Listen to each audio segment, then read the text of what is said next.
था अरे मु तुमको भल पाई कहली तुम राजी गल कहीं तुम पादर कौन जोता नाला जोतार पिटी मत औकात बुझे गलनि बुझे गलनि तुम्हें ब्राह्मण घर झील आ मु रांडी पवन बोली आज तो औकात तू जानी आज्ञा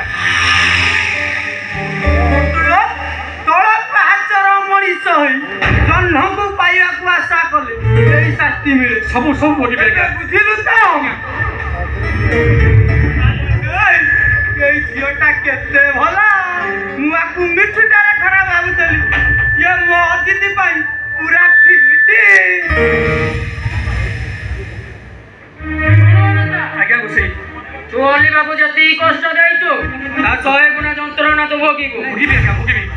तोर दंड हला ए अलिमा ब्राह्मण मान को सामना रे सारा गाँ लोक सामना रे तते जोता रे बिटिको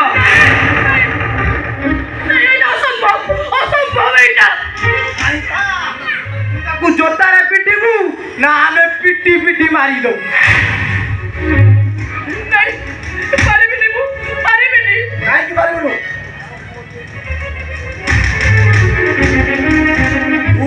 जोता रे न पिटिबू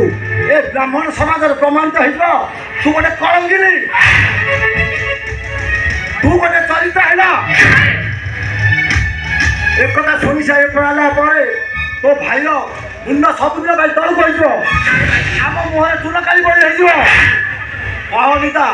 तू जब मो कथा राजी नबू ताले सबुदिन भाई तो भाई की तू हरे बसबू